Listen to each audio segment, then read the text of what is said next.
this weird idea of like our donors are customers and we treat them like customers? That's exactly right. What we're seeing at the moment is a lot of not-for-profits. They get quite anxious and they're struggling when their donors suddenly fall off. And when we look at how business works about how we keep our customers and how they come on board and looking at how we can bring on more, there's actually a lot of clever processes that we can imitate.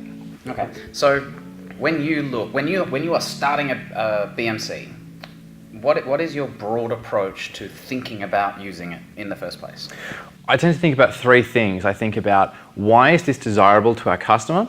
I think about how is this feasible for our team to deliver? And the third one is how is this going to be financially viable? How are we going to make sure that we're always sustainable? The first place to start is the desirability lens. We're going to look at four main boxes: customer segment, value proposition, customer relationships, and channels. These days it's so important to have a really clear understanding of who is my customer or my donor, and getting a good sense of why they buy and how we can prompt that exchange to happen. When I say customer or donor, we're looking at people who support you in kind, or they support you financially, or the people who you need on board to help make your social mission happen. I think that the best place to start is with value proposition. So this is about understanding why people donate to you, or what makes them support you, or what makes them come back year after year. It's not a physical, tangible thing. It's often, how does this make me feel, or what is the story that I tell myself about where my money has gone?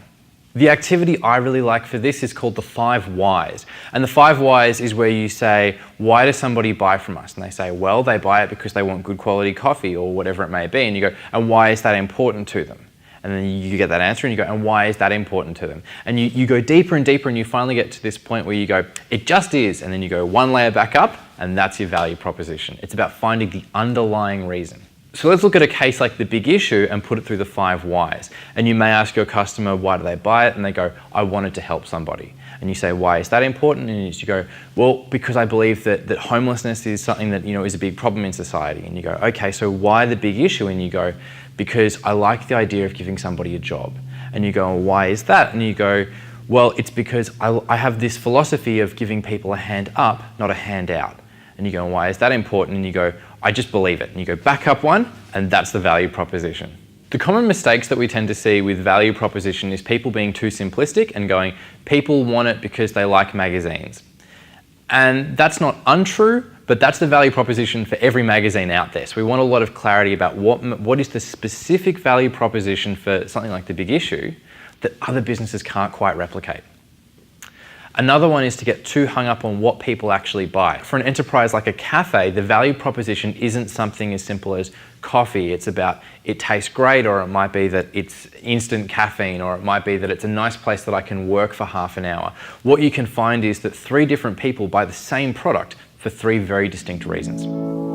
The reason the value proposition is so important to get right is because we can't afford to get it wrong. We need to have a lot of clarity and insight as to why our donors support us financially, and then how their behaviour will flow through the rest of the model.